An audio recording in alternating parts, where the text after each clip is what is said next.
Bismillahirrahmanirrahim. Assalamualaikum warahmatullahi wabarakatuh dan salam sejahtera. Bersama-sama dalam antara modul sukses siri resipi iaitu Inventory Self-Directed Search SDS. Apa khabar semua? Alhamdulillah bertemu lagi kita pada hari ini pada masa yang sama dengan topik pengisian menarik yang seterusnya. Anda bersama dengan saya, Muhammad Azri Akmal Hazim bin Muhammad Azari daripada batch 20 sebagai moderator anda pada malam ini. Terima kasih kerana masih setia bersama-sama dengan kami bersiaran langsung di platform Zoom dan juga di FB Live Ansara Cawangan Taiping. Dengan izin Allah, kita diberikan peluang untuk bersua muka dan semoga kita sentiasa di bawah lindungan rahmat Allah SWT. Kepada sesiapa yang belum mengikuti kami, jangan lupa untuk tekan like dan follow kami di FB iaitu di Ansara Cawangan Taiping ACT dan juga di Instagram Ansara Taiping untuk info-info terkini mengenai Ansara Taiping dan program-program yang menarik yang akan berlangsung kelak. Rakan-rakan penonton, marilah kita bersama-sama membuka dahulu majlis kita pada malam ini dengan bacaan Ummul Kitab Al-Fatihah.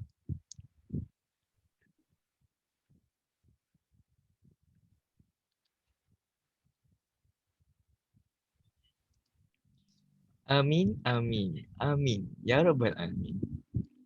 Baik, sebelum saya menyerahkan majlis kepada tetamu kita pada malam ini, ingin saya ucapkan ucapan ribuan terima kasih kepada rakan-rakan strategi Ansara Taiping, iaitu Unit Bimbingan dan Kaunseling MRSM Taiping, Amans Media, TNF Energy Sedia Berhad dan Outpost Taiping.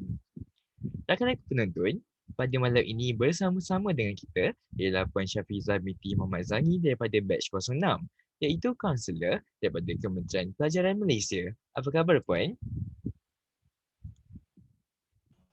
Alhamdulillah, sihat. Alhamdulillah.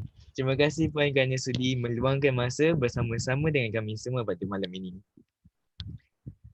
Baiklah Puan, InsyaAllah. tanpa Terima kasih menyiapkan sebab menjemput. sama-sama Puan. Ya.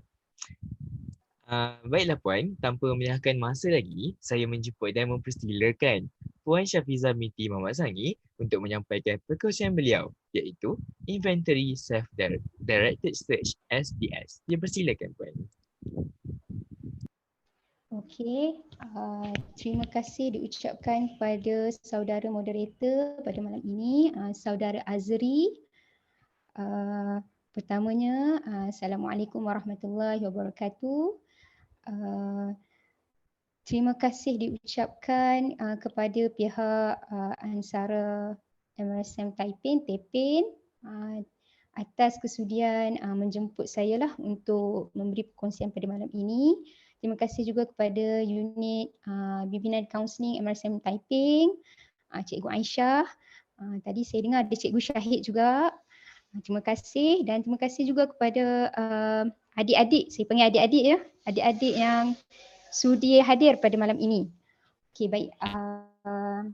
InsyaAllah malam ini sedikit perkongsian daripada saya berkaitan dengan Inventory Self-Directed Search SDS yang lebih kepada untuk melihat kepada minat kerjaya.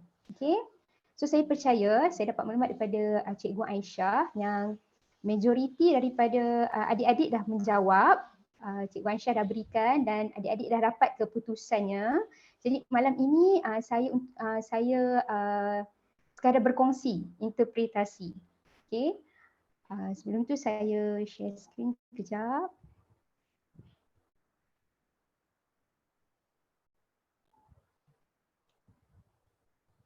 Okey.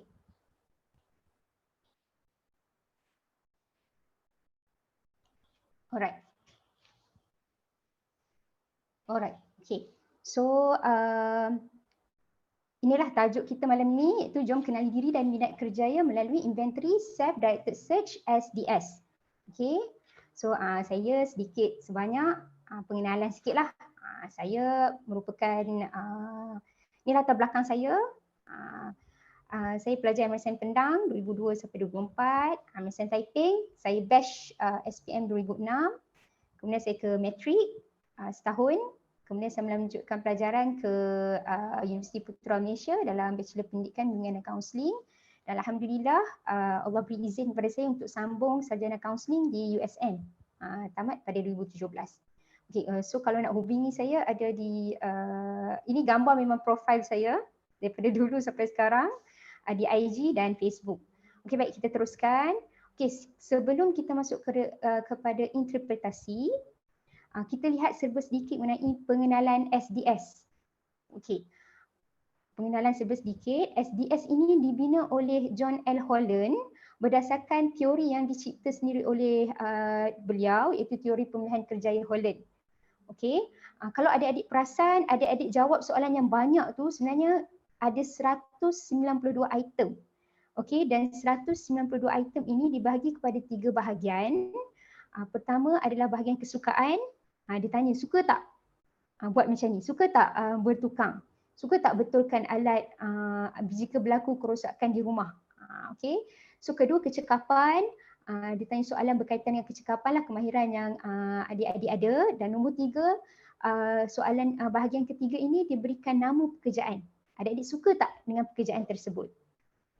Seterusnya, SDS ini nanti dia akan bawa interpretasi ni kepada 6 subskala. Dia nak lihat kategori-kategori, iaitu R realistic, I investigative, A artistic, S social, E enterprising dan K conventional. Nanti kita akan lihat satu-satu. Okey, sedikit sebanyak sebelum kita masuk kepada itu, kenapa apa itu andaian 4 andaian asas teori pemilihan kerjaya Holland ni, sampaikan Pak Cik Atuk Holland ni dia kategorikan kita kepada 6 tu kan. Okey. So pertama, individu boleh dikategorikan kepada 6 jenis personality. Yang tadilah kalau diringkaskan RIA, SEK, RIASEC ni. Okey. Dan terdapat juga 6 jenis persekitaran RIASEC. Okey, so ada 6 personality dan 6 persekitaran pekerjaan RIASEC. Kemudian individu akan mencari persekitaran yang beri mereka peluang untuk mengamalkan kemahiran dan kemampuan. Okey, individu ni ada personality tadi, dan bila ada persekitaran yang sesuai, yang selaras dengan personality mereka, tingkah laku individu ditentukan oleh interaksi personality dan persekitaran. Okey, so bila dua-dua ngam, individu tu akan melakukan kerja ataupun boleh beradaptasi dengan pekerjaan tu dengan gembira. Macam tu lah, dengan bahagia. Okey. Okey, sebelum tu, okey, ini dah ni lah. Ni ingatan je lah, tak ada alert sangat. Cumanya ingatan. Okey, untuk jawab, sebenarnya secara umumnya untuk kita jawab ujian personality, apa-apa inventory personality yang kalian jawab, sebenarnya adik-adik perlu jawab dengan tenang satu. Kedua, jawapan pertama yang terlintas di fikiran adalah jawapan yang tepat. Katalah, contoh bila jawab kan, saya suka menyanyi. Kadang-kadang saya suka, kadang-kadang saya tak suka. Once adik-adik ambil masa untuk berfikir, dia bukan tak, dia jadi jawapan tu kurang tepat. Sebab tu nanti di akhirnya bila tengok kategori, mana ada saya dalam kategori artistik ni, saya tak suka pun art ni sebenarnya. So dia jadi kurang tepat kat situ. Sebab tu jawapan pertama yang terlintas di fikiran adalah jawapan yang tepat. Okay, so bila jawab soalan inventory yang berkaitan dengan personality macam SDS, ada banyak lagi, ada inventory, kalau kita ada inventory personality CD, so bila jawab inventory berkaitan dengan personality, adik-adik kena jawab dengan apa jawapan yang terlintas. Okay, nanti masa akan datang kalau adik-adik berpeluang, contohlah untuk contoh yang siapa minat untuk jadi cikgu. Bila jadi cikgu ada satu ujian. Kita panggil ujian tu ujian MATC. Ada satu untuk bahagian tak silap saya, untuk jadi guru ada satu lagi insaf. Itu macam ujian personality juga. Kalau perasan ujian tu soalannya banyak. Soalannya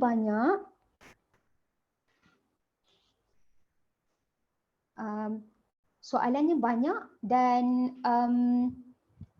masanya terhad.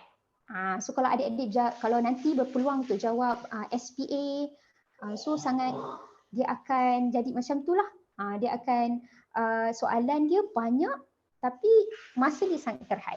Okey, dan kena ingat adik-adik tiada jawapan yang betul atau salah. Okey, apa yang adik-adik jawab tu itulah jawapannya. Alright.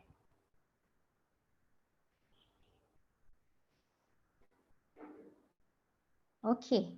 So kita nak masuk ke kita nak terus masuk ke bahagian. Harapnya boleh nampak yang ni. Okey. Sebab mungkin kecil sikit kot tapi saya rasa insya-Allah dah boleh nampak. Okey, kita akan tengok satu-satu. Okey. Untuk ingatan sebenarnya bila adik-adik jawab inventory ni ada 6 kategori. Kita ada semua. Tapi yang paling dominan dalam diri kita tu akan jadi paling banyak.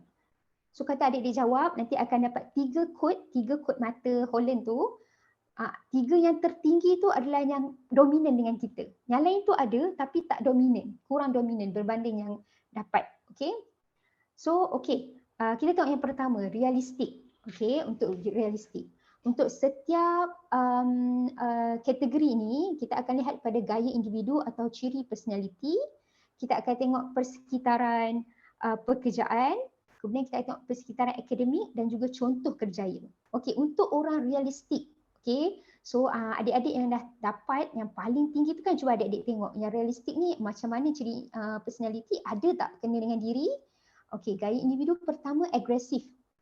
Suka tugas konkret daripada abstrak. Maksudnya dia suka tengok yang nampak, dia suka pegang satu benda tu.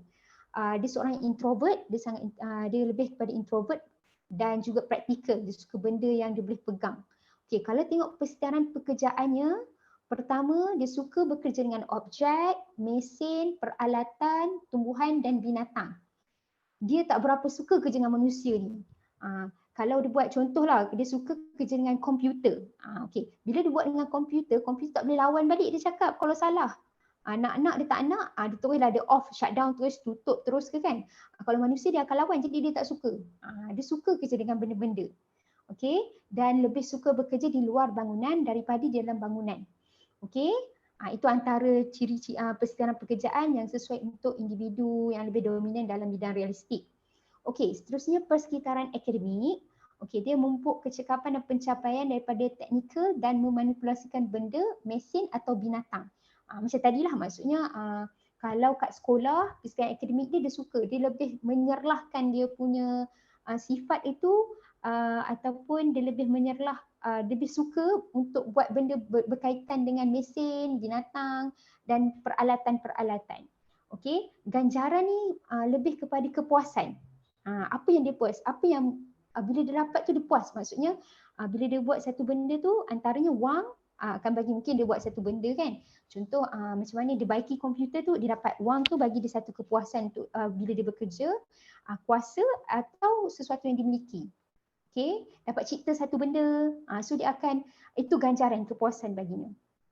Dan seterusnya menggalakkan manusia melihat dunia secara mudah dan tradisional.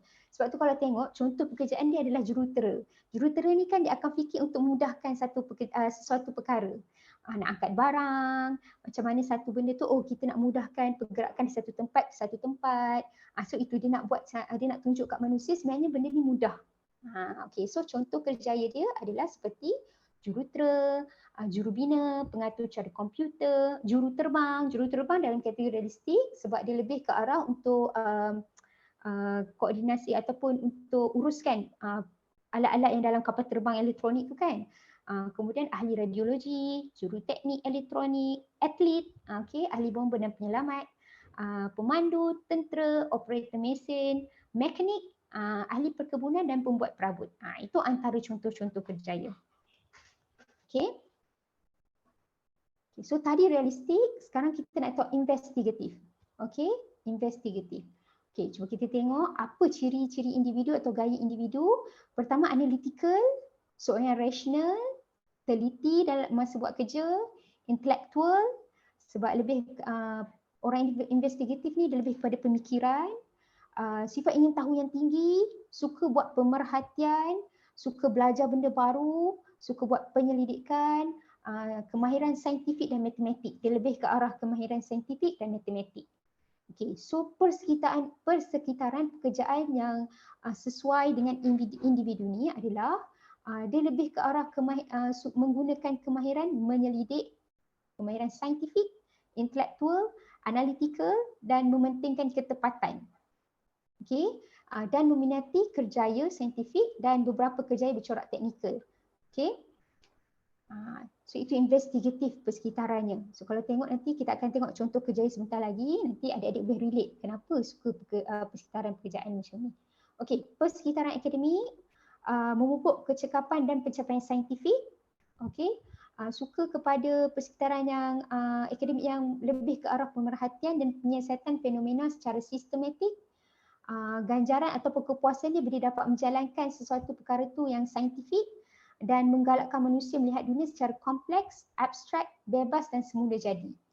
Okey, so contoh kerjayanya adalah pegawai perubatan, doktor, ahli farmasi, psikiatrik, ahli ekonomi, ahli kaji cuaca, ahli biologi, ahli fizik, angkasawan, profesor, guru sains dan matematik. Okey, contoh-contoh tokoh yang kita boleh nyatakan di sini antaranya Stephen Hawking. Okey, macam mana dia boleh fikir satu benda yang di luar pemikiran. So dia balik kepada kemahiran saintifik dan juga dia suka benda yang abstrak. Maksudnya dia banyak sikit gunakan dia teori tapi dia buktikan. Dia suka perkara yang begitu. Okey? Itu investigatif. Alright. Okey, seterusnya kita pergi kepada artistik. Okey, artistik kalau dengar pun dah dengar macam art kan, macam seni kan. Okey, jom kita tengok apa ciri-ciri individu dan gaya individu. Okey, pertama imaginatif. Memang orang yang seni ni dia punya pemikiran dia kadang-kadang dia luar daripada kotak pemikiran manusia. Imajinasi dia tinggi. Okey, tinggi nilai estetik, dia suka benda-benda yang kadang-kadang orang yang tak seni ni tak boleh faham lah nilai dia apa tu. Okey, ekspresif, bebas, intuisi tinggi, idealistik, emotional. Okey, orang artistik ni kan orang kata orang seni, orang halus kan, jiwa halus. Okey, jadi kita tengok persekitaran pekerjaan dia adalah suka bekerja dalam situasi tidak atau kurang berstruktur, rutin atau berulang. Dia tak suka kerja yang berulang-ulang. Dia tak suka pekerjaan yang kita bagi kena ikut satu-satu. Kalau ikut kita kena step 1, step 2, kadang-kadang dia kata tak, step 1 sampai step 4, terus dia lompat pergi step 4. Okey, so orang artistik ni dia tak suka dengan peraturan. Okey, suka bekerja dalam suasana yang menggunakan imajinasi dan kreativiti. Sebab tu kalau kita tengok kan, orang yang artistik ni, kalau orang yang tak art ni, lukis kalau contohlah, kalau lukis gajah, gajah tu warna hitam yang ni kan. Tapi orang artistik ni kan, dia boleh bayangkan gajah warna pink, boleh terbang, macam tu orang artistik. Okey? Okey, kita tengok persekitaran akademik bagi artistik adalah memupuk kecekapan dan pencapaian dalam bidang seni. Okey, kalau dekat sekolah dia suka subjek seni lah. Seni, pendidikan seni visual, itu dia punya minat lah. Seterusnya ganjaran dia dia dapat kepuasan bila dia dapat hasilkan sesuatu hasil seni. Okey, menggalakkan manusia melihat dunia secara kompleks, abstrak, bebas dan tidak konvensional. Maksudnya dia suka lain daripada yang lain. Okey, dan contoh kerjaya yang ada adalah arkitek, penulis seni kreatif, artis. Okey, artis ni pemimpin orkestra, komposer, pengarang, penulis buku, pelukis, kartunis, pereka grafik, pereka fashion, juru hias dalaman, juru foto dan juru solek. Okey.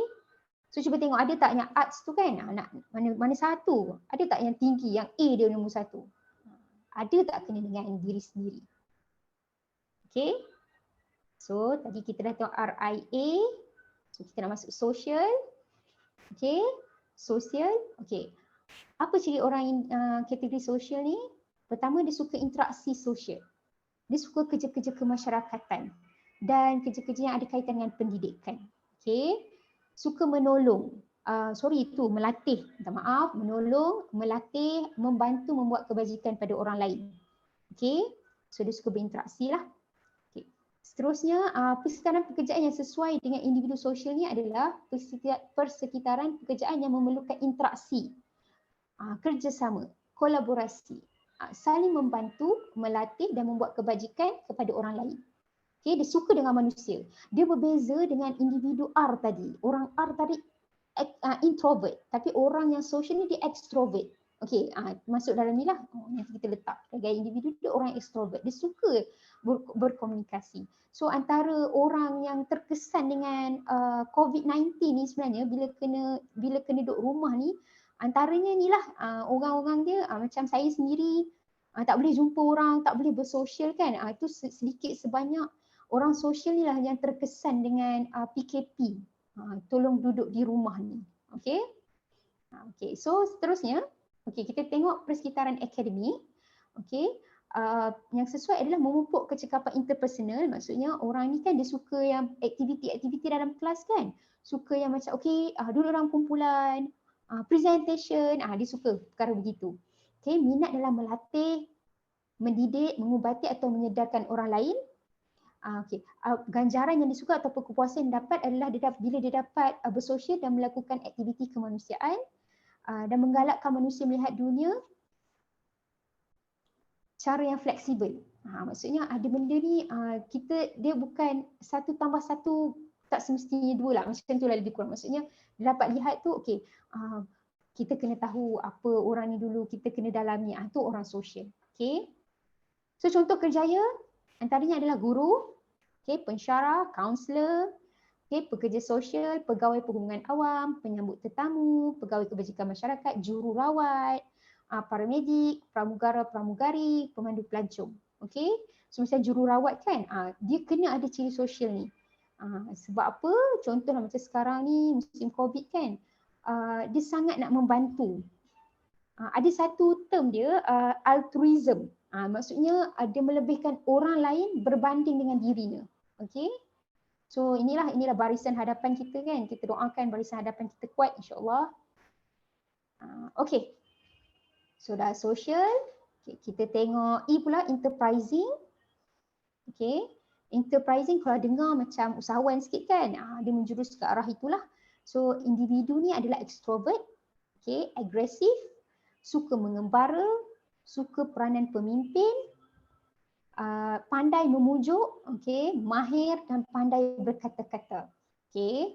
So antara lain adalah suka mempengaruhi, suka mengarah, memimpin dan menguruskan orang lain serta mahir memanipulasi orang lain.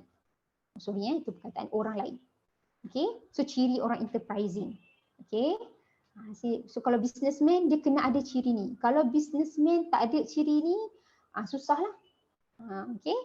So persekitaran pekerjaan yang sesuai dengan individu enterprising ini adalah yang melibatkan pentadbiran dan pengurusan, perniagaan dan keusahawanan, dan matlamat akhir mereka adalah untuk mencapai keuntungan organisasi dan keuntungan ekonomi. Okay. So orang yang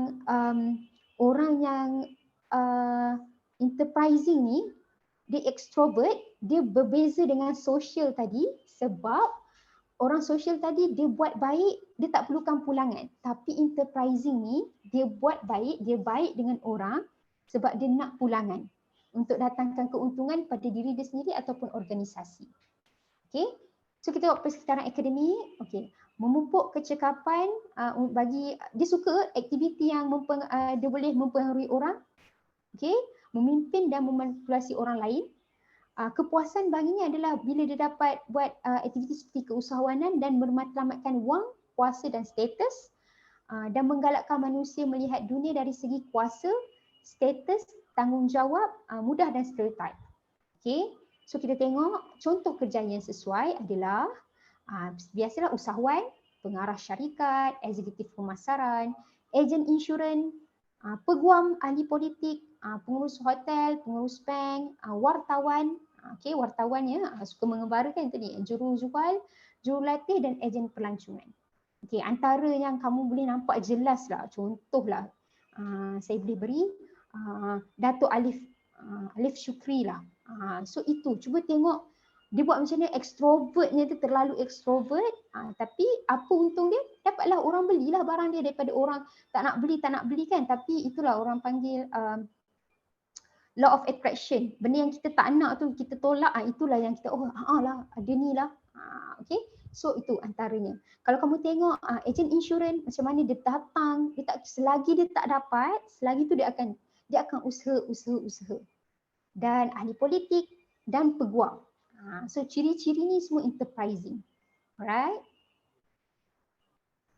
Okay, seterusnya. Okay, yang last kali K, conventional.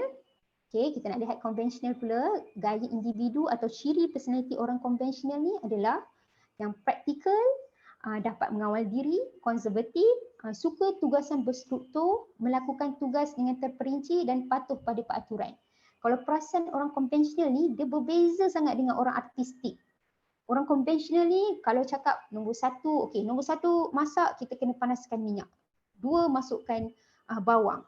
Tiga, baru masukkan ayam. Contoh, masuk step by step dia akan ikut. Kalau Khairul Amin tu ajar, step by step lah. Kalau tengok dekat IG, video tu ni, dia tunggu dulu. Patah balik, baru dia tengok balik. Oh, saya terlepas ni. Berbanding orang artistik, lantak lah, campak je. Dia kata campak je. Masuk campak je katanya. Jadi, itu orang artistik lah. Okay, so antara lain personalitinya adalah daya tahan tinggi. Akur ni maksud dia ikut peraturan. Praktikal, mengikut aturan, menurut perintah, cermat, cekap dan rutin. Dia boleh buat kerja tu secara rutin. Maksudnya hari ni masuk pukul 8, balik pukul 5 dia okey. Tapi orang artistik memang tak boleh lah kerja macam tu. Okay, so konvensional persetaraan pekerjaan dia adalah persetaraan pekerjaan berstruktur dan teratur, melibatkan data, nombor dan kerja-kerja pengkeranian. Okay, sangat teratur. So kalau nak cari orang-orang yang teratur, kamu nak cari macam contoh, nanti ada syarikat kan, nak cari orang yang boleh jadi setiausaha, pilihlah orang yang konvensional. Okay, nanti buat inventory minat kerjaya dengan orang tu. Okay, nak tengok personalitinya dominan yang mana. Okay, seterusnya persetaraan akademik adalah memupuk kecekapan mengikut arahan. Dia suka pekerjaan kalau dalam kelas, dia tak boleh kalau okey cikgu kata, nah buat macam ni, tulis je ni. Tak, dia tak boleh. Dia kena ada peraturan, guide by guide, kena ada ikut peraturan dia. Okey. Suka rekod dan bahan bertulis. So ganjaran dia daripada sudut atau kepuasan dia, mungkin dia buat tu dia dapat wang dan dia akur. Maksudnya akur ni diikut peraturannya. Menggalakkan manusia melihat dunia dengan cara konvensional dan stereotip. Maksudnya macam tu je. Sebab tu dia suka kerja rutin. Yang tu je. Once kalau berubah, satu-satu gaya hidup dia berubah, dia akan jadi macam, dia kena adaptasi balik. Mungkin ambil masa. Okay, orang konvensional berbanding dengan orang yang artistik, berubahlah, campaklah dekat mana pun, insya-Allah dia boleh hidup. Konvensional dia akan ambil masa. Okay. Contoh kerjaya adalah kerani, setiausaha, penyimpan kira-kira, guru perdagangan perakaunan, accountant, juru trengkas, pegawai bank, pegawai cukai, juru audit, juru wang dan pegawai perangkaan. Ini semua yang boleh datang pukul 8, balik pukul 5, tersusun. Cuba adik-adik bayangkan kalau setiausaha kita tak tersusun lah. Nak cerita kat bos pun pegang tapi kelang kabut tak ada. Okay. So konvensional ni macam tu lah, maksudnya dia orang yang tersusun. Okay. Okay. So ini adalah lebih kurang secara kesimpulannya. Okay. Realistik, investigatif, artistik, social, enterprising dan konvensional. Dia kalau adik-adik tengok dia bertentangan bila realistik dengan social ni bertentangan. Sebab apa? Orang realistik ni dia introvert berbanding dengan social. Itu adalah pertentangan antara mereka. Okay. So kalau nanti adik-adik buat and then adik-adik kata saya punya nombor satu kod saya adalah social. Nombor dua realistik. It's okay. Kita manusia yang unik, jadi dia akan combine. Sebab tu kita perlukan 3 kod tu untuk lihat mana yang sesuai. Okay. So realistik ni orang yang suka, kalau term lain yang saya baca dalam satu buku dia kata building, maksudnya orang yang suka membina. Okay, kalau investigatif ni dia suka guna pemikiran, kalau realistik ni tadi dia suka guna tangan dia, maksudnya dia suka aplikasi terus. Investigatif orang yang suka guna fikiran, artistik ni dia creator, dia suka buat satu benda. Okay, dia suka create satu benda yang baru. Okay, social ni dia suka membantu, dia suka manusia supaya dia dapat bagi manfaat. Dia suka manusia, dia bagi manfaat tapi dia tak perlu orang tu bagi manfaat balik. Okay, berbeza dengan enterprising, dia suka manusia tapi dia suka manusia tu sebab apa? Matlamat dia adalah supaya dia dapat sesuatu daripada orang lain tu, orang yang didekati tu. Konvensional dia orang organizer, orang yang tersusun. Okey, ini secara summarize-nya lah. Okey, so sekarang saya percaya adik-adik dah ada kod masing-masing. So apa 3 kod yang dominan? Bermula yang paling dominan, kedua dominan dan ketiga dominan. Okey. Okey, dan ini saya share sikit, saya kongsikan. Kalau adik-adik dah buat tu dengan Cikgu Ansyah dah bagi kan, unit counselling dah bagi, itu yang adik-adik dah dapat 3 kod. Kalau adik-adik pergi ke laman web ni, adik-adik pergi ke sini, adik-adik akan boleh nampak, adik-adik kan sekejap lagi saya buka, saya tunjukkan. Dia ada letakkan kod, 3 kod tu nanti dia keluar pekerjaan apa yang sesuai. Ini caranya. Okey, ini salah satunya lah. Dan juga kalau online test ni, adik-adik, kalau tadi adik-adik jawab yang Cikgu Ansyah bagi, adik-adik nak jawab, nak dapatkan keputusan ni pun boleh juga melalui ni, jawab next, nanti dia akan bagi, adik-adik boleh explore, dia akan bagi detail apa pekerjaan yang sesuai, kat mana, dan macam tu lah. Menarik lah yang ni. Okay. So setakat ni presentation perkongsian saya ni. Sekian, terima kasih, semoga bermanfaat.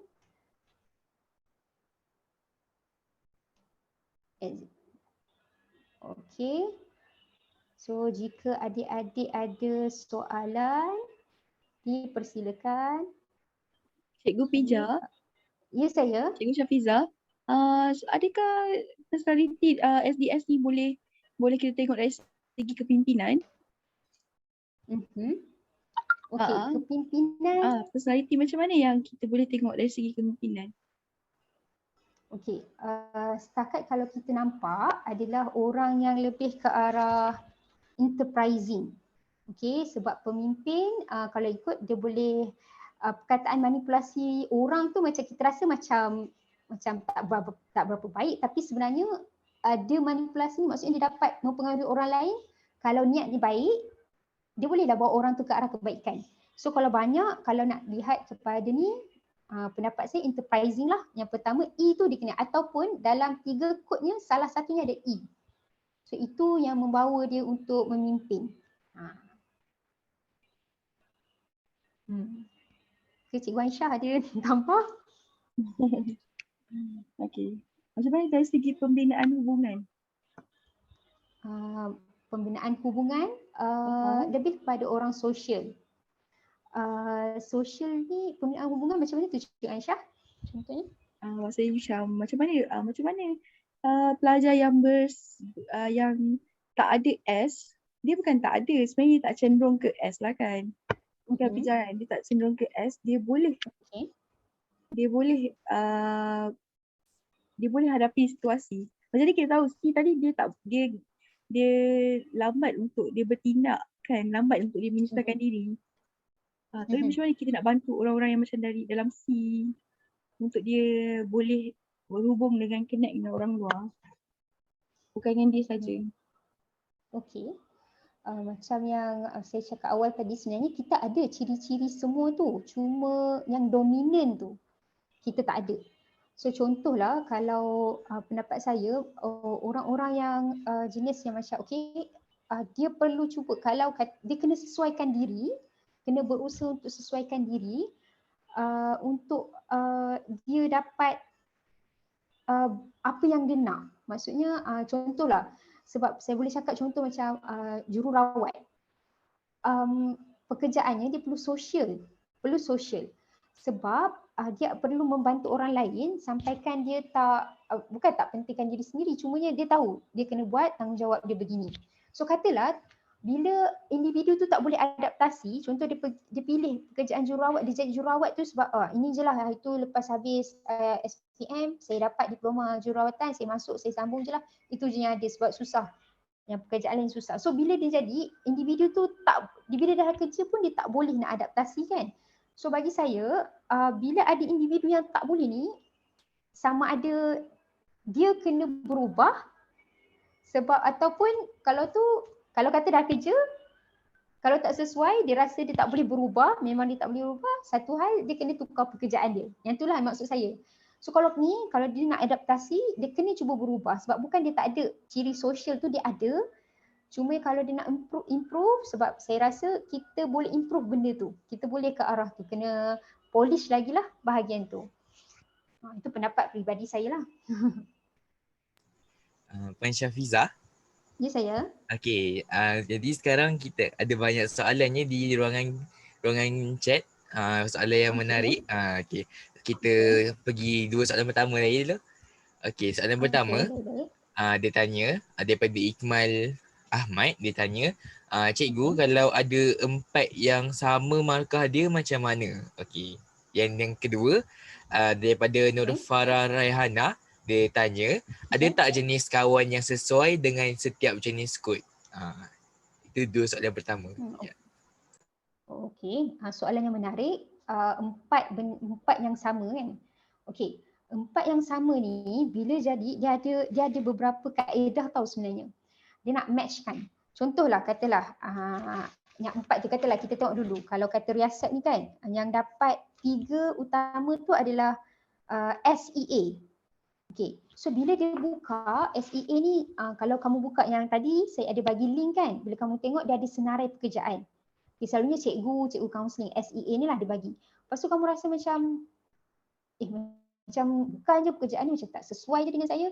So sebenarnya dalam masa yang sama, kalau ikut pelopornya dan saya baca dalam satu buku, What Color is Your Parachute, dia kata macam ni, sebenarnya SEA tu kamu kena tukar-tukarkan juga. Maksudnya kamu kena kombinasi SEA ataupun SEA, SAE ataupun ESA. Kamu kena tengok sampai kamu jumpa pekerjaan, kejayaan yang kamu rasa macam lah yang ni dekat dengan saya boleh cuba yang ni. Dia macam tu, kamu kena ubah. Kalau 4 tadi, maksudnya kamu ada dominan 4, cuba kamu tengok balik. Pertama yang 4 ni kemungkinan sebenarnya ada kelebihan juga tau sebenarnya. Saya pernah dengar satu perkongsian daripada seorang guru kaunseling ni, dia kata anak murid dia ni dominan ke 6-6. Bila dia dominan ke 6-6 ni, semua dia ada. Dia boleh social, dia boleh investigatif, dia memang budak sains, dia memang belajar sains. First tu dia kerja lepas habis SPM, dia jadi jurusolek. Lelaki. Perkongsian saya ni lelaki yang dominan semua. Dia jadi jurusolek. Sebab lepas habis tu dia tolong, dia kata makcik dia, okey, dia boleh bahagian seni. Lepas dah seni tu dia masuk, dia sambung belajar bahagian farmasi. Sebab memang dia boleh investigatif tu. So bila dia adjust, last kali dia keluarkan orang yang talented ni, dia keluarkan produk kecantikan dia sendiri dengan ilmu yang dia ada investigatif, dan dalam masa yang sama dia boleh, dia kan orang yang social juga, bila dia social orang suka dengan dia. Dan masa yang sama dia enterprising, dia jual produk dia, orang suka dengan dia. Dan masa yang sama dia tahu katalah produk tu kan memang dia ada ciri-ciri kesemua tersebut. Jadi bila dia jadi macam tu kan, sebenarnya kamu kena lihat kelebihan-kelebihan tu. So balik pada soalan tadi 4 tadi, cuba tadi siapa namanya?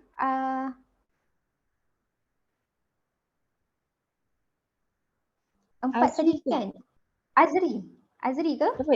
Apa yang tanya soalan ke Ikmal? Yang tanya soalan. Ikmal. Okay, sorry Ikmal. So Ikmal, bila Ikmal ada 4 tu, cuba Ikmal tukar-tukarkan dia. Katalah dapat SEAK katakan. Ambil yang depan dulu, SEA. ESA. Cuba cari. Bila dah match semua tu kan, cuba Ikmal tengok balik apa pekerjaan yang sesuai. Di sini orang macam ni sebab tu unik. Kadang-kadang sebenarnya jadi macam ni, sebab tu tadi peringatan sebelum ni kan, jawab dengan tenang. Soalan yang terlintas tu, jawapan pertanyaan yang terlintas tu adalah jawapan yang tepat sebenarnya. So kemungkinan lah, tapi tak pasti. Cuba Ikmal, kalau tu kan Ikmal jawab balik. Macam tu. Kalau macam saya pun sebenarnya kadang-kadang macam ni juga. Cuma bila dah 2-3 kali jadi macam tu, baru kita mungkin ini pekerjaan yang sesuai dengan saya. So kamu akan explore dengan banyaknya pekerjaan yang ada kat dunia ni. Itu jawapan saya lah. Untuk lebih tahu boleh tanya dengan Cikgu Aisyah dengan Cikgu Syahid. Okay. Soalan nombor 2 tadi, sorry Azri, tentang kawan kan? Ada tak kawan yang ni? Soalan yang menarik sebenarnya, kita lebih tertarik dengan orang yang sama dengan kita, lebih kurang macam tu lah. So dia akan nak kata tapi kan kalau tengok personality orang yang artistik ni, kadang-kadang dia tak kisah sangat tau. Orang artistik ni dia cari je. Dia boleh je masuk mana-mana. Cuma orang yang kita nampak macam konvensional ni kadang-kadang dia nak cari team dia je. Lebih kurang lah bagi saya. So kalau kata ni sebenarnya kita mudah tertarik dengan orang yang sama dengan kita. Lebih kurang macam tu. So kalau kata nak kata ada ni ke tak, mungkin kita tertarik dengan orang yang sama sifat dengan kita, tapi dalam masa yang sama orang yang macam orang sosial, bagi saya dia tak kisah sangat pun. Kawanlah dengan siapa pun. Hantarlah dia kat siapa pun dia boleh. Macam tu. Berbanding dengan orang yang konvensional dengan realistik ni, dia punya group dia kecil sikit. Dia suka klik tu yang rapat dengan dia. Sebab dia orang-orang yang introvert sikit. Itulah. Moga menjawablah soalan. Okay. Kita ada soalan lagi, Pija. Azri? Okay.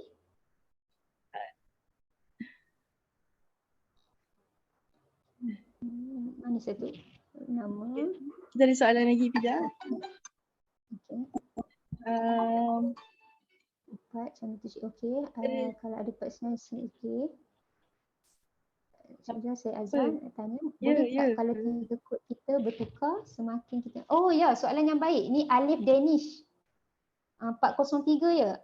Saya Azhar, saya nak tanya, boleh atau tidak 3 kod kita bertukar semakin meningkat umur? Ya. Mungkin kerana minat kita dah lain. Ya. Boleh bertukar. Sebab tu kadang-kadang kamu jawab berbeza, boleh bertukar. Memang kamu boleh macam saya dulu tak silap saya awalnya SEA. Lepas jawab kat universiti bertukar SAK macam tu. Lepas tu ada satu time tu minat pasal sains, bila buat balik jadi SIA. So dia macam tu. Tapi S tu tetap juga yang pertama. Jadi jawapannya ya, boleh bertukar. Yes, dia bertukar, betul? Ya. Okay, kita tengok soalan seterusnya. Okay ni, Wais. Adakah persekitaran seseorang mampu mengubah personaliti seseorang? Katakan daripada seorang yang konvensional atau realistik kepada enterprising atau social. Okay, soalan yang baik juga. Sangat menarik. Persekitaran seseorang mampu mengubah personaliti seseorang. Ini bila dah sebut kita dah kerja lah. Bila dah kerja, sebab tu kata ada pepatah kata kalau kita tak dapat apa yang kita suka, macam mana pepatah tu ya? Maksudnya bila persekitaran tu kan, saya percaya boleh berubah sebab manusia ni unik dan manusia ni sebenarnya dia ada satu sifat dia untuk bila dia nak ni sama ada dia berubah ataupun macam tu lah macam saya cakap tadi, kalau kata persekitaran tu menekan dia dan dia tak nak berubah, perkara tu dia akan menekan dia. Tapi once kalau dia okay, jadi macam ni sebab tak semua benda, contohlah pergi tak nak jadi cikgu tapi itulah pekerjaan yang dia dapat kan. Dan dia dah tak ada pilihan, mungkinlah dia macam lain tak boleh, dia cikgu ni dah tetap gaji okey, semua okey, contohlah sebab saya cikgu kan. Jadi macam tu. So kalau dia tak nak, dia tak boleh nak beradaptasi dengan situasi tu dan dia tak ni, satu je, dia akan jadi stres kerja. Lastly dia burn out lah. Kalau dia tak boleh nak adaptasi. Kalau dia boleh adaptasi, kalau kata dia tak boleh nak tu, maksudnya satu jalannya mungkin dia kena tukar pekerjaan dia ataupun dia kena tukar situasi tu. Mungkin kadang-kadang tak membina dia. Jawab soalan ke Cikgu Aisyah? Okey, dia macam ni. Cikgu tambah sikit. Okey, cikgu tambah sikit. Tak apa. Betul apa Cikgu Syafizah cakap. Dalam masa yang sama, contohnya macam ni.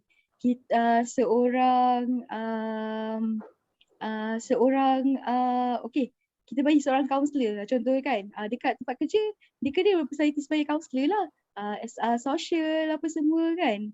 Tapi bila balik rumah mungkin dia jenis, mungkin dia suka berniaga katakan. Jadi mungkin dia akan terlibat dengan perniagaan dia sendiri ataupun apa macam tu. So dia cuba, kerjaya ni adalah tentang kepuasan diri seseorang tu suit dengan dia punya personality dan minat. Jadi kalau dia kata dia tak minat dengan kerjaya dia, tak suit dengan personality, dia akan cari ruang untuk dia suit juga dengan personality dan minat dia juga. Sebab tu kalau kita tengok contohnya, kita tengok kan macam contoh siapa pelakon Lisa Surihani, kita tengok kan dia ambil dia punya pengajian ni peguam ambil undang-undang law. Betul. Dia come out kan, hasilnya dia jadi pelakon. Sebab apa? Sebab tu memang minat dia, itu personality dia. Tapi dia boleh gunakan dia punya ilmu lawyer tu untuk dia tambah baik dalam dia punya kerjaya. Okey, teruskan. Okey, harap Cik menjawab. Okey, seterusnya. Okey, situasi macam ni. Siapa ni? Oh, Alif Danish. Okey. Seseorang individu mendapat beasiswa sebuah universiti, namun bidang yang ditawarkan oleh universiti tersebut tak selaras dengan minat atau kod kerjaya individu tersebut. Adakah lebih patut individu tersebut meneruskan pengajian di universiti tersebut dengan beasiswa atau meneruskan pengajian di tempat lain namun yuran pengajian ditanggung sendiri? Wow. Buat sayang kalau tak terima. Soalan ni Macam ni lah. ah, Dia macam ni lah. ah. Okey. Okey, dia macam ni. Ini pandangan peribadi cikgu, okey? Pandangan peribadi cikgu. Okey, Cik, kamu, okey, cikgu selalu cakap kat student cikgu macam ni, adakah kamu nak suffer dalam kerjaya kamu 30 tahun? Sebab kamu bekerja ni adalah lebih dari 30-40 tahun dalam hidup kamu. Adakah kamu nak suffer dalam kehidupan kamu macam tu? Terpulang, jawapannya daripada kamu sendiri. Betul. Kan? Tapi kita percaya persekitaran boleh ubah manusia, tapi sebenarnya manusia tu sendiri yang akan adaptability dengan persekitaran. Ya. Okay, macam mana tambahan? Ni siapa yang penceramahan sekarang ni? Kalau macam saya, kalau secara pengalaman peribadi,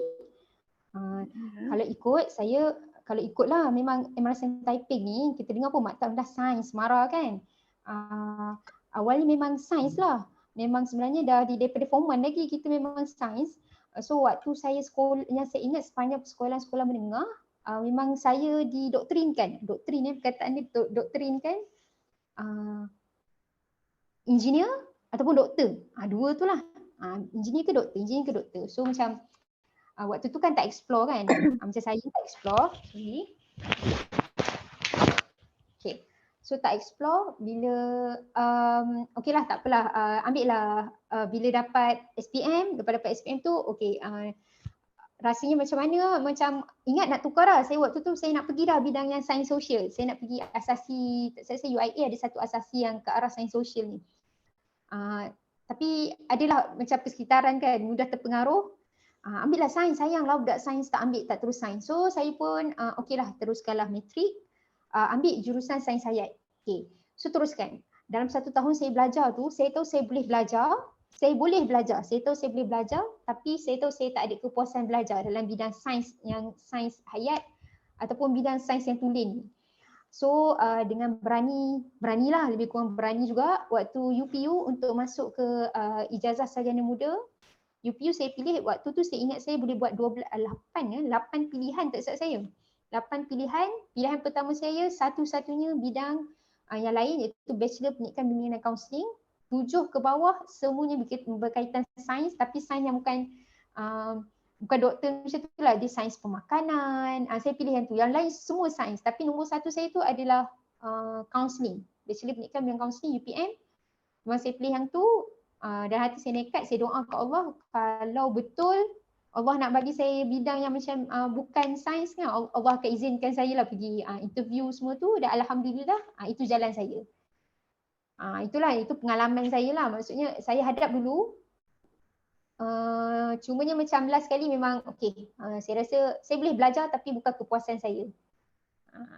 So memang saya lebih ke arah sains sosial lah, saya bukan sains ni, dan alhamdulillah memang dah kalau tanya yang ni memang saya enjoy lah kerja saya, macam tu.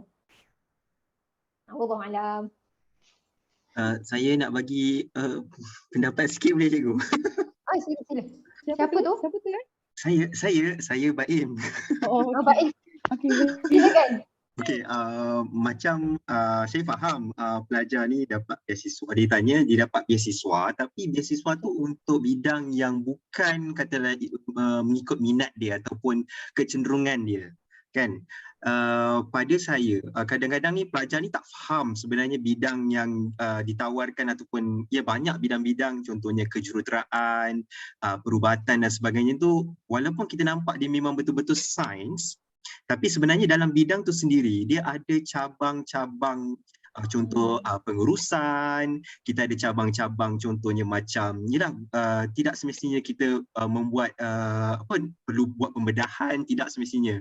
Kadang-kadang kita jadi macam maksudnya dalam satu bidang tu ada lagi pecahan-pecahan yang kata contohlah saya seorang SEC. Saya mungkinlah kata dipaksa, bukanlah kata dipaksa ataupun dipengaruhi ataupun cuba untuk memenuhi hasrat ibu bapa untuk ada seorang anak dia yang jadi jurutera. Tapi sebenarnya saya bukannya minat sebetul-betulnya dalam bidang kejuruteraan. Tetapi sebenarnya bila saya memaksa diri saya untuk belajar tu, barulah saya nampak dalam bidang kejuruteraan ni pun ada bidang yang sub bidang yang saya minat. Contohnya saya minat pengurusan. So ada jurutera yang menguruskan hal pengurusan. So sebenarnya kita pada saya kita kena untuk pelajar-pelajar ni kena explore lagi, tanya lagi dengan senior-senior ataupun orang-orang yang memang dalam bidang tu ada tak bidang tugas ataupun skop pekerjaan yang sesuai dengan diri kita. Walaupun pada awalnya saya yakinlah budak MRSM Taiping khususnya ataupun MRSM secara amnya, kita untuk bab belajar sains ni memang okey, tak ada masalah. Cuma macam Cikgu Syafizah cakap tadi, kepuasan untuk kita bekerja, macam Cikgu Aisyah juga cakap tadi, kita nak bekerja 30 tahun, 40 tahun. Adakah kita mampu mengharungi 30-40 tahun tu dengan bidang tu sendiri? Menarik, setuju, betul. Cuma satu lagi kan, kalau perasan, kalau Cikgu Aisyah ingat tak, kita sebenarnya ini teori pemilihan kerjaya tau. Ada satu teori perkembangan kerjaya. Sebenarnya kamu masih explore lagi. Sebenarnya kami ni pun masih explore lagi. Kalau macam saya pun sebenarnya once, bila dah jadi cikgu counselling suka kan. Tapi bila naik, katalah contoh sambung belajar lagi, tiba-tiba orang panggil boleh tak jadi yang admin punya.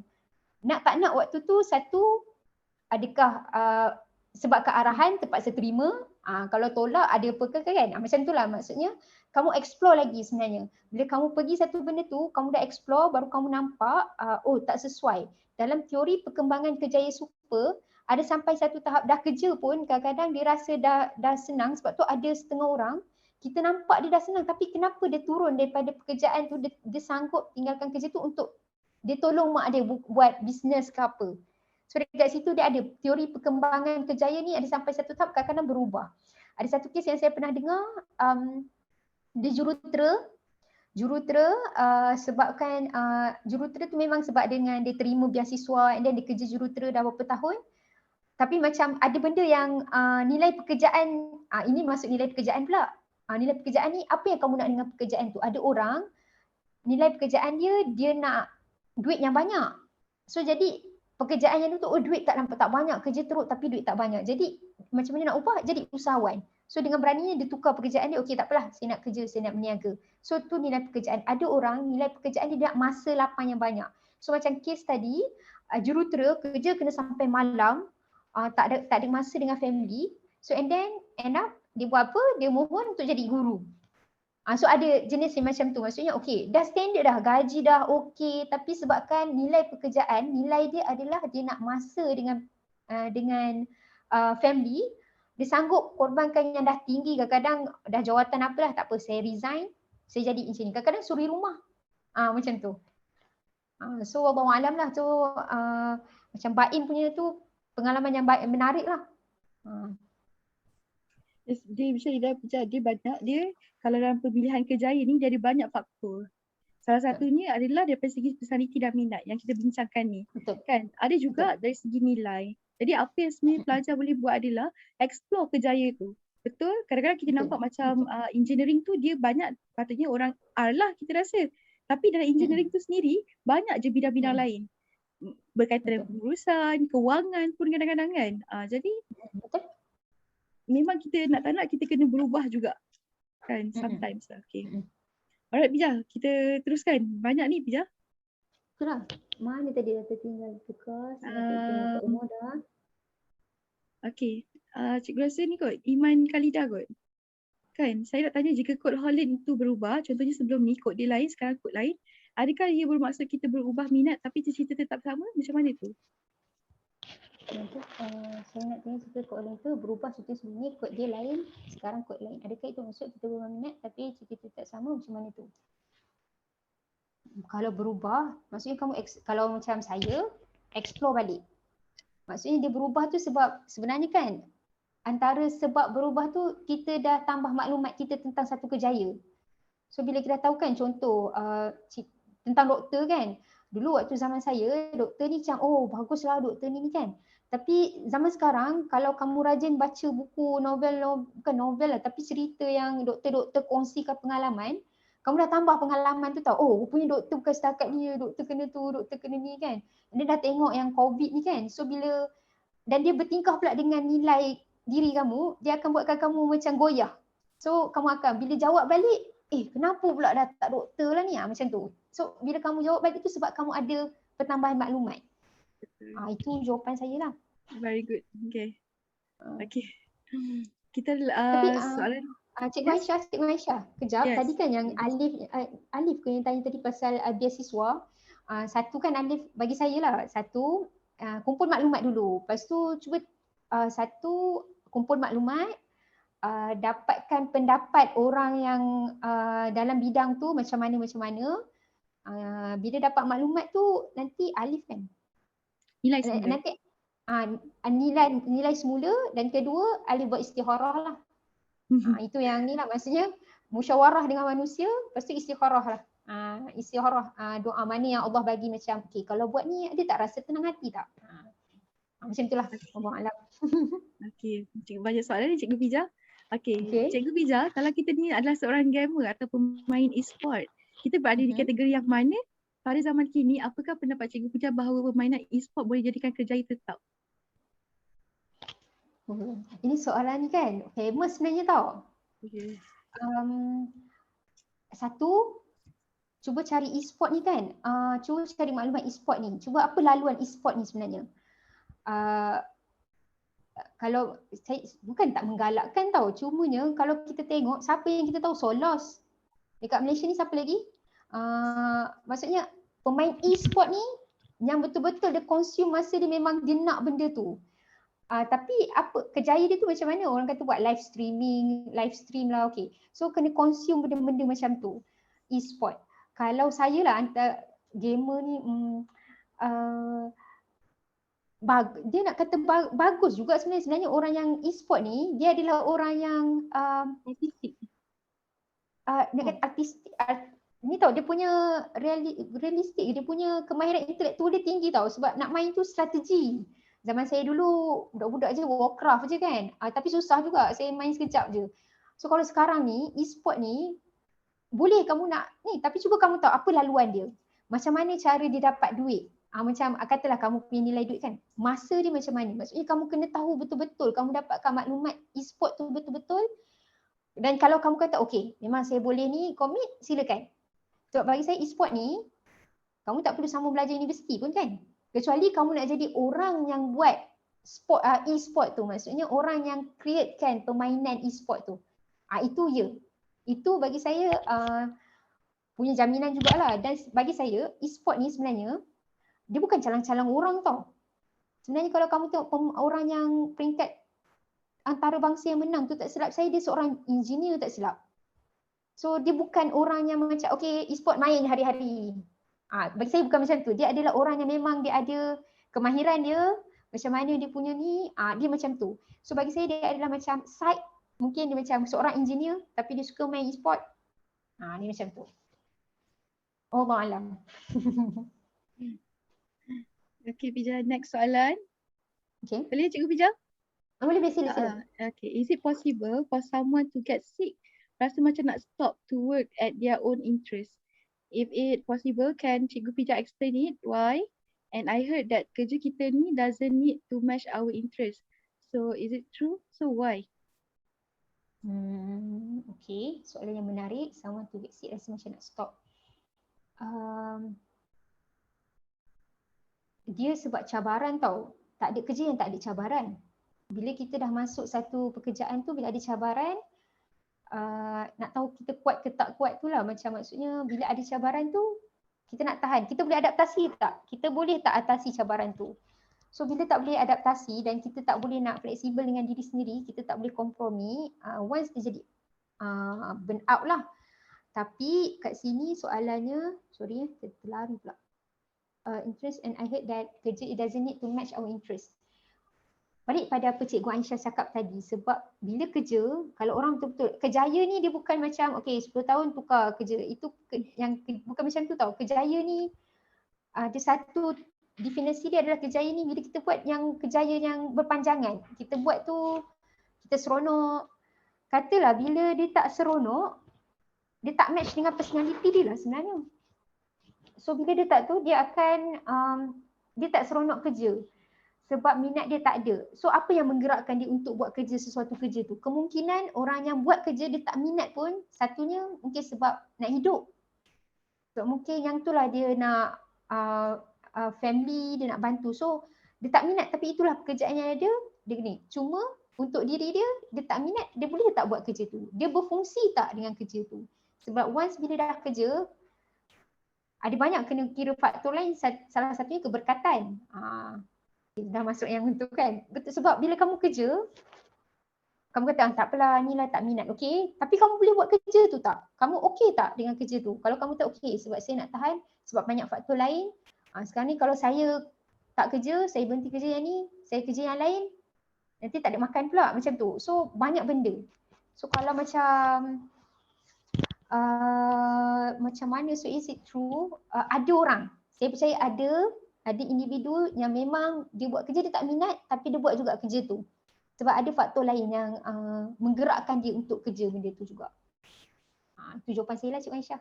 Itu jawapan saya. Hazim ya. Okay. Alright. So kita ada, okay ni gamer kita tanya tadi. Okay, salam cikgu, saya nak tanya daripada Muhammad Bari. Boleh jadi ke seorang tu kod tertinggi dia ada artistik dan konvensional? Boleh? Boleh jadi. Sebenarnya basicnya manusia ni unik. Jadi artistik dengan konvensional. Dengar macam berbeza kan, dia teratur dengan artistik ni kan. Jujurnya saya nak kata macam saya punya pengalaman sendiri, ada benda dia nak tersusun, ada benda dia tak nak tersusun. Macam saya ada A dengan C, SAC. A saya, artistik saya, bahagian saya suka baca dan saya boleh menulis sikit-sikit. Okay. C saya suka kehidupan saya teratur. Maksudnya saya suka atur. Okay, hari ni ada apa? Pukul berapa saya ada? Saya suka yang tu. Tapi saya tak suka meja saya kemas. So dia ada, sebab dia more tu macam personality juga tau. So kalau tanya boleh jadi, boleh jadi. Itu jawapan saya, boleh jadi. Saya tambah sikit pasal tu, soalan mudah ni. Okay, silakan. Okay, A dengan C dia punya kolerasi dah jauh dah sikit. Lalu A ni kolerasi dia I, S kan, yang berdekatan lah. Lalu bila berjauhan dengan kolerasi tu, dia bila dia bekerja dengan bidang tu, dia takkan mampu bekerja dalam keadaan suasana kerja yang lebih menarik lah. Sebab kolerasi code holder ni dia kena berdekatan kan. Kalau A dengan I, A dengan S, ataupun ASE, AIR. Kalau C ni selalu dia punya kombinasi dia CR, CE. Dia tak boleh berselang jauh lah. Jadi untuk pelajar ni saya rasa dia mungkin kena repeat balik jawapan soalan tu sehingga dia bertemu dengan kolerasi yang sesuai untuk dia dapat bidang pekerjaan yang sesuai dengan personality dan kolerasi antara personality dengan pekerjaan. Tak gitu cikgu, rasanya lah. Setuju. Dia punya hexagon tu kan, ya betul. Okey, seterusnya Pija, kita teruskan. Yes, Cikgu, Assalamualaikum cikgu, daripada Nurul Syarafana. Macam mana kalau kita minat pekerjaan tersebut tapi tak kena langsung dengan 3 code holder ini? Oh, ni Pija dah terangkan tadi kan? Macam mana kita nak sesuaikan pekerjaan kita dengan minat kita dengan code? Saya satu lagi ayat dia Pija, cikgu rasa adalah creativity. Kerana manusia ni unik, manusia ni akan adapt dengan persekitaran, dia akan berkreatif, dia akan create dengan diri dia dan persekitaran tu untuk dia bina keselesaan dia kat situ. kalau dia tak mampu sampai di satu tahap, manusia tak mampu, dia akan cari jalan keluar. Itu kita ingat manusia, dia memang unik dan dia memang dia fleksibel. Kan? Jadi kalau sebenarnya kalau balik-balik tadi cikgu Bija cakap, kalau kamu bekerja tapi tak ada kena langsung dengan 3 code Holland ni, kamu akan adaptability nanti dengan keadaan. Sebab tu kadang-kadang kita digalakkan ambil ujian ni 2 tahun sekali, betul tak? Untuk kita tengok kat mana kita punya personality dan sesuai tak? Okay. Bukan sesuai tak? Macam mana kita boleh kreatif dengan personality baru tu kalau kita ada. Okay. Alright. Tu Syarafana cari juga maklumat tentang pekerjaan yang Syarafana minat tu. Maksudnya cari sebab minat kan, cuba cari apa berapa ni, cuba tallykan balik dengan ujian personality yang Syarafana ambil. Contoh macam SDS ataupun ada ambil ujian personality lain kan. Kena tak?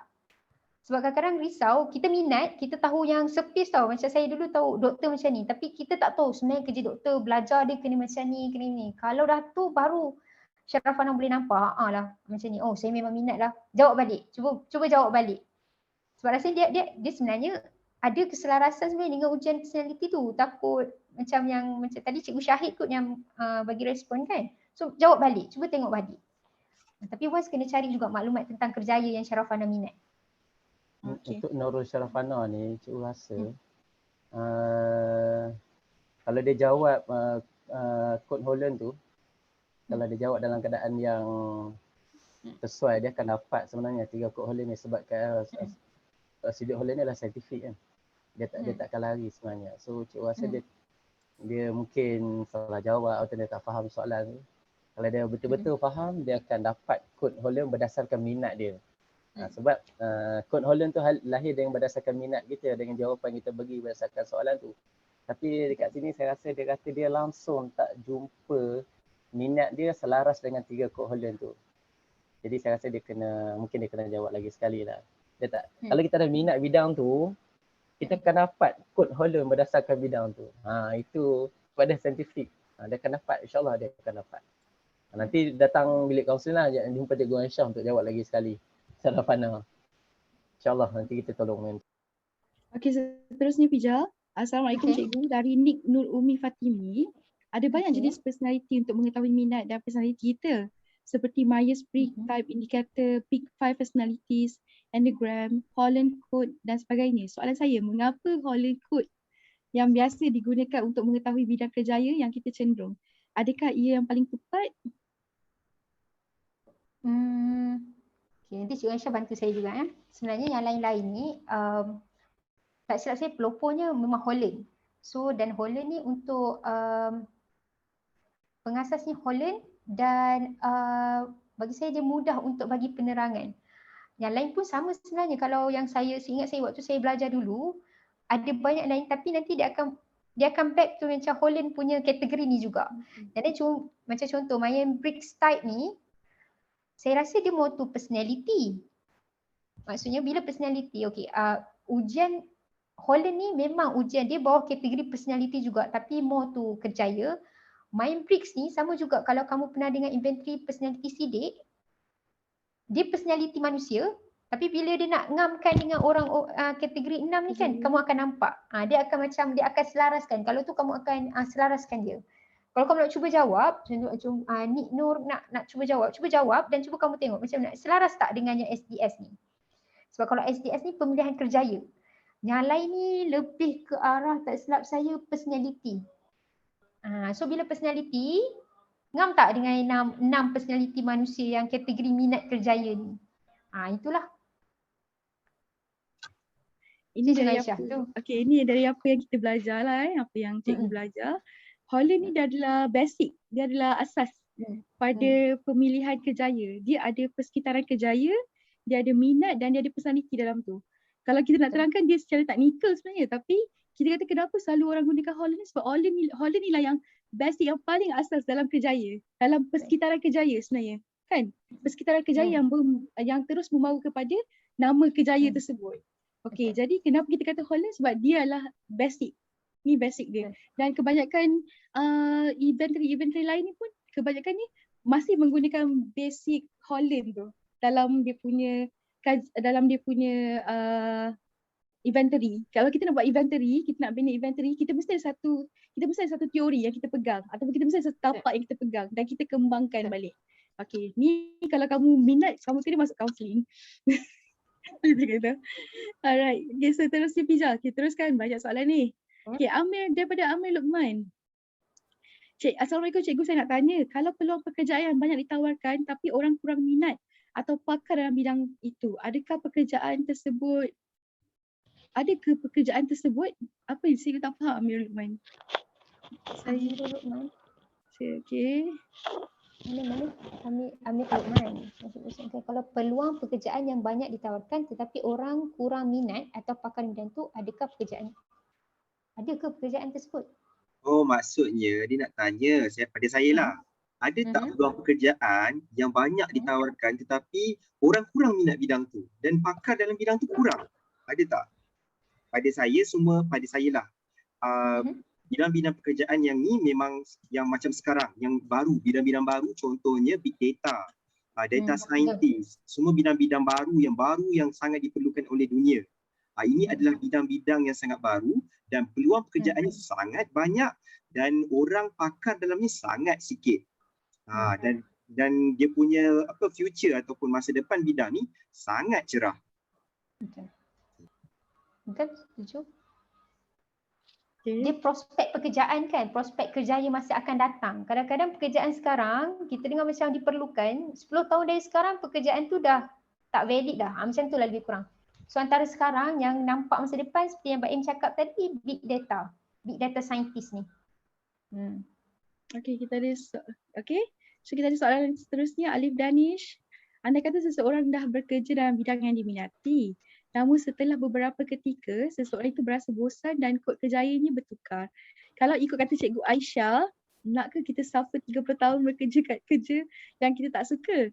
Namun kalau ikut minat individu tu, perlu tukar kerja tak? Kalau ikut minat, individu itu perlu tukar kerja lah. Nak jadi cerita hari ni susah nak dapat kerja, macam mana tu? Patut tak kita ikut minat dan korbankan kerjaya kita yang kita masih ada ni? Takut nanti yang dikejar tak dapat, yang dikendung berciciran. Okay, Fiza. Ini soalan ni, inilah dia macam dia dah beyond masuk alam pekerjaan yes, tau. Ya. Sebab tu ini hari ni kita cerita pasal minat kerjaya dulu tau. Bila cerita minat kerjaya, sebab tu tadi saya ada sebut yang ada nilai pekerjaan. So bila masuk, itu pun ada inventory dia tau, inventory nilai pekerjaan sidik, Cikgu Aisyah kan. Nilai pekerjaan, apa yang kita nak. Sekarang ni kita cerita pasal minat sebab sebagai student kita nak pilih yang mana. Okay. So yang ni beyond tau, bila dah kata nanti kan dah ni bagi saya bila keadaan tu sampai, satu hal kamu kena ada kemahiran membuat keputusan. So maksudnya waktu tu tak minat tapi ada tak benda yang macam kamu pun cakap juga kan, Alif pun ada sebut tadi, macam mana tu sekarang ni susah nak cari kerja kan. Once dah dapat, malah ada orang kata kerja ni, dah dapat kerja pun nak tolak. Kata waktu tu, kamu tak ada tanggungjawab. Contohnya macam boleh je saya boleh tukar kerja kan, saya tak kisah boleh. Okey, tak apa. Tapi once kalau waktu tu dah ada keluarga, kamu perlu ada. So benda tu akan bagi kamu faktor-faktor yang okey, saya kena stay kerja ni. Tunggu dulu kot, nanti yang ni saya boleh buat. Ataupun kadang-kadang, kita suka yang tu, dalam masa yang sama kita boleh juga. Kita dah ada kerja yang tetap dan dalam masa yang sama sebenarnya kita boleh buat benda yang kita suka. Contoh, cikgu. Contohlah macam kita jadi cikgu tapi kita suka tangkap gambar. Kamu tangkaplah gambar, apa salahnya? Jadilah juru kamera alam ke yang boleh hantar gambar tu sampai peringkat international. Tu saya nampak saya Punang ajar. Dia kata tangkap gambar boleh dapat duit ataupun suka hujung minggu buatlah pekerjaan yang kamu suka tu. Tangkap gambar pengantin ataupun ambil income yang se-income sebab itu yang minat kamu nak. Saya nampak macam tu lah. Dan satu cikgu nak tambah satu lagi adalah bila ikut keadaan nanti, keadaan semasa, kamu akan ada priority mana kamu nak ikut. Adakah kamu masa tu, macam baik tadi Cikgu Fiza cakap, dia tentang apa yang menekan kamu, apa yang gerakkan kamu pada waktu tu. Adakah sebab tak ada pekerjaan atau adakah sebab gaji lumayan waktu tu, kamu sanggup nak tahan. Adakah sebab kamu minat juga, kamu tak boleh juga go dengan pekerjaan tu, kamu nak keluar. So kamu ambil cabaran. Itu semua pada ketika tu apa kamu punya priority utama untuk kamu letakkan? Okay. Alright, seterusnya. Saya rasa ni ada soalan. Okay. Daripada Ammar Mizwar. Assalamualaikum. Kod Holland saya CSE. Saya nak pursue dalam psikologi lebih dan lagi mendalam. Cikgu-cikgu galakkan saya ambil jurusan apa? And boleh tak bagi contoh universiti? Okay. Betulkan saya kalau saya salah Cikgu Aisyah, saya psikologi ni memang dia nak budak sains sebenarnya, betul tak? Basic sains, betul tak? Maksudnya kalau tu pun dia nak budak yang ada basic sains, pelajar yang ada basic sains. So kalau galakkan ambil jurusan apa, kamu minat psikologi, boleh ambil psikologi. Dia ada clinical psychology. Ya, betul. Dia ada psikologi industri, dia ada banyak, psikologi ni ada banyak cabang. Counselling one of juga dalam psikologi. Ya, betul. Jadi kalau kamu nak ambil, tak ada masalah dengan cohort lain kamu. Kalau kamu nak ambil kamu SEA, memang betul lah. Memang dalam bidang tu betul lah. Suit.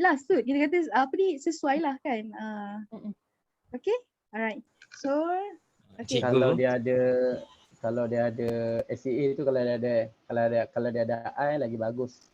Kalau untuk ambil psikologi, sebab dia psikologi ni dah lebih kepada kajian, lebih kepada saintifik sikit kan. Kalau E tu dia boleh tukar kepada E, lagi bagus lah. Sebab E ni dia lebih kepada enterprising kan. So S tu sebenarnya dah kukuh. S tu sebenarnya dah kukuh. Cuma dia kena ada I sikit kat situ untuk jadi psikologi. Tapi tak apa, sebenarnya kod Holland ni macam kita bincang tadi, dia akan berubah. Selepas kita mendalami sesuatu, selepas kita dapat satu pengetahuan baru itu akan membantu kita untuk kita teruskan minat yang baru. Itu penting, asas tu penting. Tapi kalau kita duduk dalam pengetahuan yang lama, kita buat cara orang lama, bekerja dengan cara lama, buat benda lama, so kita akan duduk dalam keadaan dalam kepompong tu lah. So kita tak akan keluar lah, kita tak dapat kod-kod yang baru lah. Sesuai lah pandangan cikgu tadi tu kan. Alright. Okay, Puan Syafiza. Tadi, maaf tadi ada masalah teknikal. Tadi ada orang direct message saya soalan untuk cikgu. Okay, Assalamualaikum. Saya nak tanya apa pendapat cikgu tentang ayat ni. Do what you hate for money, use that money for what you love. Sebab sekarang kan susah dapat kerja. Itu soalannya. What you hate about money. Macam tadi juga kan. Dia ayat dia do what you hate for love, for money. Okay. Use that money for what you love. Dia love apa? Shopping. Itu boleh kerja dapat duit shopping. Okay, macam yang tadi juga, saya rasa lebih kurang juga jawapan atas tadi. Kita dah dapat macam Cikgu Aisyah kata, kadang-kadang sampai satu masa priority kita tu yang buatkan kita perlu teruskan pekerjaan kita tak minat tu. Tapi nanti sampai satu tahap, bila dia dah okay, settle semua, dia dah rasa okay, saya nak keluar lah. Mungkin mungkin satu masa tu dia terikat dengan satu benda tu, mungkin sebab kontrak semua tu. And then dia dah dapat pulangan dia, okay, saya nak buat apa yang saya suka, silakan. Mungkin dia minat berniaga, tapi hari tu dia terikat dengan kontrak. So okay, dah habis kontrak, saya nak berniaga. So dia lepaskan yang tu, silakan. So ada kebenaran juga apa yang tu, do for money and then use the money to do what you love kan. Kalau macam saya yang saya faham, okey lah kerja lah. Katalah saya tak minat kerja apa-apa tu, okey saya kerja, saya dapat duit, lepas tu saya nak shopping. Kita balik pada basic manusia. Manusia tu unik dan boleh berubah. Kan? Manusia tu unik dan boleh berubah. Jadi bergantung pada situasi kamu pada masa tu macam mana. Kan akan ada satu tahap yang kamu akan macam balik pada teori apa tadi Kejaya? Teori perkembangan kejaya. Akan satu tahap kamu akan stabil dengan kejaya kamu. Right? Okay. So, saya rasa itu soalan terakhir lah untuk sesi kita pada malam ni. Okay, Alhamdulillah. Terima kasih Puan atas perkongsian yang sungguh menarik sebentar tadi. Semoga perkongsian itu dapat kita amalkan dalam kehidupan seharian kita, insya-Allah. Baiklah rakan-rakan penonton. Okey, baiklah soalan Q&A kita dah berakhir. Majlis mengucapkan ucapan ribuan terima kasih kepada Puan Syafizah binti Muhammad Zangi kerana sudi meluangkan masa dan berkongsikan dengan kita input-input yang sangat bermanfaat sebentar tadi. Tidak dilupakan juga sekali lagi saya ucapkan terima kasih yang tidak terhingga kepada rakan-rakan strategi Ansara Typing iaitu Unit Bimbingan dan Kaunseling MRSM Typing, Amans Media, TNF Energy Sendian Berhad dan Outpost Typing. Baiklah, jangan lupa untuk sekiranya anda belum mengikuti kami di platform Facebook dan juga di Instagram, jangan lupa untuk follow dan juga like page kami. Selain itu, sekiranya anda terlepas apa-apa sesi apa-apa perkara daripada sesi ini, jangan risau dan jangan gusar. Anda boleh melihat balik rakaman semula sesi kita pada malam ini di Facebook dan juga di YouTube Ansara Tepeng TEPEN. Okey, baiklah. Saya rasa kita dah sampai ke penghujung sesi kita pada malam ni. Baiklah, sekiranya kita tutup majlis kita pada malam ini dengan tasbih kafarah dan surat As.